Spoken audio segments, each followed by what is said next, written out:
जय श्री कृष्णा, राधे राधे। आप सब कैसे हैं? मेरे लड्डू गोपाल चैनल में आप सबका स्वागत है। आज मैं आप सबके साथ शेयर करूंगी करवा माता की पूजा सरल विधि से किस प्रकार से करेंगे करवा चौथ की पूजा। तो सबसे पहले आप सबको करवा चौथ की हार्दिक शुभकामनाएं।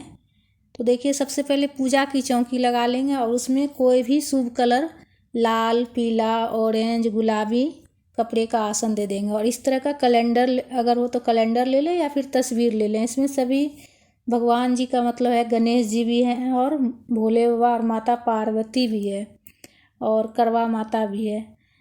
तो कैलेंडर ले लें या फिर तस्वीर भी आप ले सकते हैं। और एक करवा लेना है मिट्टी का, जिसमें होल किया हुआ होना चाहिए। तो मैं कलावा पहले ही बांध दी थी। अब स्वास्तिक बना ले रहे हैं इस पर रोली से। तो सुहागन अपने पति की लंबी आयु के लिए करवा चौथ का व्रत करती है और पूरे दिन निर्जला व्रत रखा जाता है। इसमें रात्रि में चंद्रमा को देखने के बाद, अर्घ्य देने के बाद, चंद्रमा की पूजा करने के बाद ही, पति के हाथ से जल पीने के बाद ही व्रत खोला जाता है। तो देखिए, स्वास्तिक मैं बना ली हूँ और जो होल किया हुआ है ना, उस पर मैं इस तरह से एक लकड़ी का टुकड़ा में कॉटन लगाकर लगा दी हूँ उसमें, ताकि जल बाहर ना निकले। तो सीख आप बहुत से लोग सीख भी लगाते हैं, तो आप अगर सीख लगाते होंगे तो सीख लगा लीजिएगा। अक्षत का आसन देकर करवा को रखेंगे। तो मिट्टी का करवा आप चाहे तो, मतलब मिट्टी का करवा मैं ली हूँ, आप चाहे तो अगर पीतल का करवा हो तो आप वो भी ले सकते हैं, किसी धातु का बना हुआ हो तो। और इस तरह से एक मैं छोटा सा ली हूँ स्टील का करवा, छोटा सा।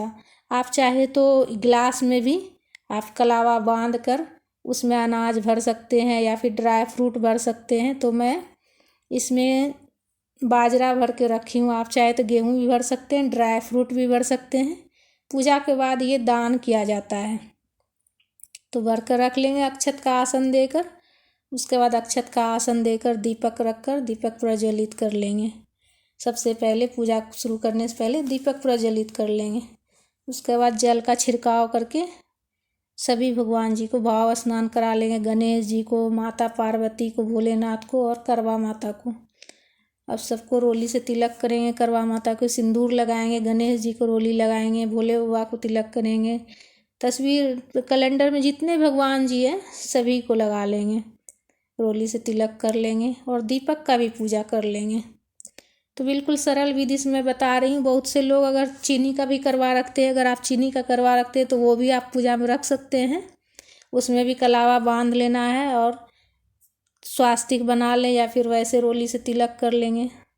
तो पुष्प, अगर जो भी पुष्प हो वो पुष्प अर्पित कर लेंगे और वस्त्र रूपी कलावा अर्पित करेंगे करवा माता को और गणेश जी को और भोले बाबा माता पार्वती को वस्त्र रूपी कलावा अर्पित कर लेंगे। कलश के ऊपर मीठा बतासा मैं रख रही हूँ और जो बाजरा से भर के मैं रखी हूँ कलश छोटा सा, उसमें भी मैं बतासा रखूँगी और बतासा का ही भोग लगा रही हूँ। और जो सीजन का फल हो उसका भोग लगा लेंगे।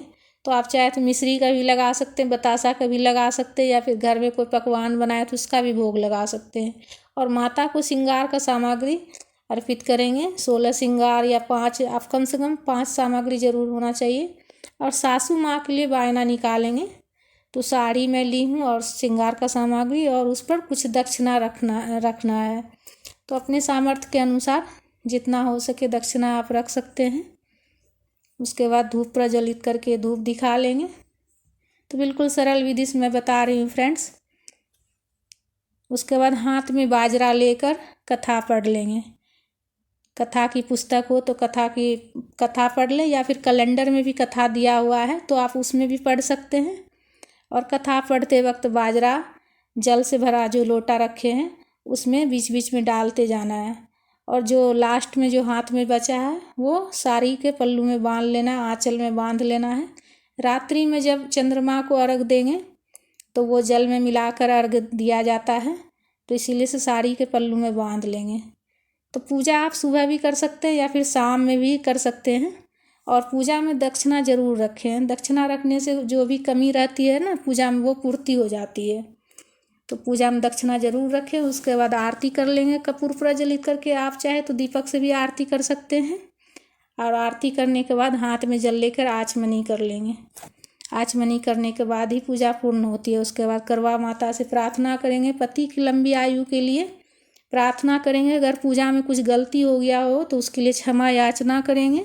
करवा माता से, भोलेनाथ से, माता पार्वती से, गणेश जी से, सभी से क्षमा याचना करेंगे और प्रार्थना करेंगे पति की लंबी आयु के लिए। और जो लोटा में जिसमें बाजरा डाले थे, अगर दिन में पूजा करते हैं तो सूर्य भगवान को जल चढ़ा दें, या फिर रात्रि में करते हैं तो चंद्रमा को जल चढ़ा दें।